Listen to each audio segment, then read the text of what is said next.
Hi, I'm Tim. Welcome to our channel, and thanks for logging on. Today we're discussing the IWC Pilot Watch Chronograph U-Air Limited Edition reference 3878-09. You can see the stainless steel limited edition of 500 pieces on our website. Subscribe to our YouTube channel if you enjoy this video, and please click on the card in the upper right-hand corner of the screen at any time during this video to see our full sales listing for this watch, with additional accessories included in the sale, high-resolution images for your desktop, and naturally complete pricing details for this Junkers tri-motor inspired special edition with manufacturer movement. Now that's a mouthful, but let's talk about where this watch comes from. It unites a couple of threads of IWC heritage, both contemporary and vintage. Of course, IWC issuing specialized pilot's watches since the 1930s. That's also the decade that spawned the Junkers U-52, one of the most widely used, longest produced, and widely traveled aircraft in the history of aviation. Now, since the 1980s, the Junkers U-52 has been operated by a specialized Swiss airline that essentially exists just to preserve the aircraft and its heritage.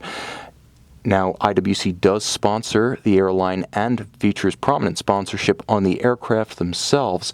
So that's the modern thread of history that unites IWC's tradition of pilot's watches with its modern patronage of aviation history. But of course, this model is very contemporary, a 2014 release based on the 2012 variant of the Spitfire Pilot's Watch chronograph.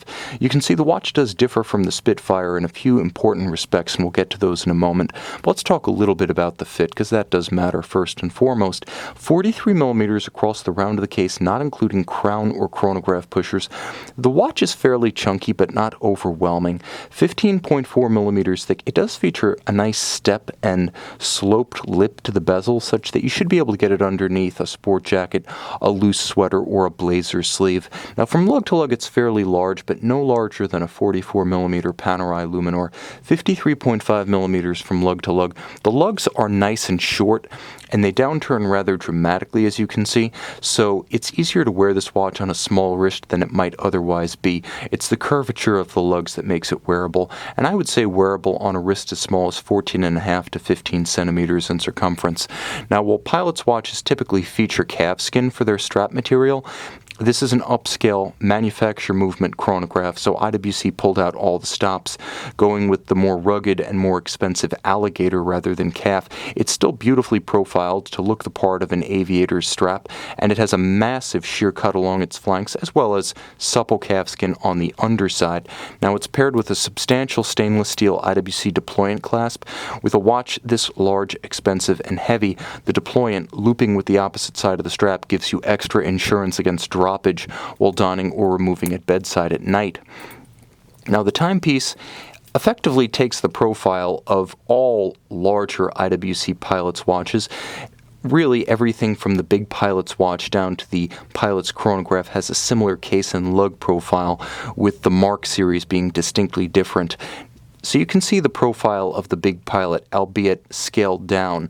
You can see the contrast between the lip of the bezel, the hairline polished bevel that spans the case band, and the satin finish of the lug tops, the case flanks, and the profile of the bezel beneath its conical step. It's a beautifully made watch, and the dial reinforces that impression, as it features upscale, all applied, and, as you can see, white gold Arabic numerals, luminescent indices, a metallic and transfer printed seconds and minutes track outboard on its own separate stepped race, and then at center a metallic sunburst effect. The watch is abundantly legible at night thanks to the enormous broadsword style hands at center, and there are several planes to draw the eye in and out. You can see the upward step of the index at 6 as well as the index at 12, the raised seconds track outboard, the aperture with step for the triple date, the idea being that even if the minutes hand is covering the date, you can see the preceding and succeeding day and reason what the current date is. And of course, the silver is lighter, and that bears repeating. The silver is lighter than what you see on the Spitfire series. So while it has the same applied style numerals as the Spitfire, Spitfire and metallic finish. The Spitfire is what IWC calls ardoise. This is actually a silvered rhodium, like what you typically see on a plated brass movement. Of course, it does feature IWC's manufacturer caliber 89-365, which is why we have the twin register array characteristic of that movement. Now, it is here present and correct with flyback functionality, but it's worth mentioning that the difference between the 89-361 and 89-365 is that the 365 has only chronoseconds and minutes. There is no superimposed mono counter at 12 as the 361 has to count hours and minutes, but that does make for a cleaner calibration at 12 o'clock. So you have all of that feature functionality, and you have a little bit more because there's a dedication on the back of the watch featuring the image of the Junkers U-52 tri-motor, which was built from the 1930s through the 1950s and flown to this day, is an enduring sight in aviation. You can also see that 6-bar or 60-meter water resistance is what you get with this watch, and while there is some contention regarding what constitutes a swimmable watch with a screw-down crown and a screwed-in caseback, IWC rates this watch, albeit on a textile or rubber strap, for surface swimming and bathing. Now, the watch is 1 out of 500, as you can see. The solid caseback shielding the movement, and the soft iron cage built around the caliber itself, the better to defeat magnetic fields and make this watch anti-magnetic. It also features blowout protection such that the caseback, the crystal, as well as the case seals are secured against ejection and displacement in the event that the watch is in an aviation cabin that explosively decompresses. More than you need, but then again, luxury is about excess, and splendid excess in this case.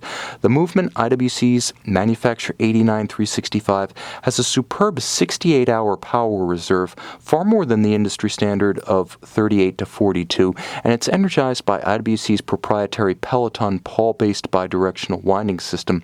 Efficient, rugged, this one's also enhanced with 4 pawls versus the standard 2 for greater efficiency. 35 joules, constructed in-house with a free-sprung balance for durability and precise regulation potential. It also features hacking seconds and a quick set for the date. You can see and you can purchase this IWC Junkers U-52 U-Air limited edition on our website.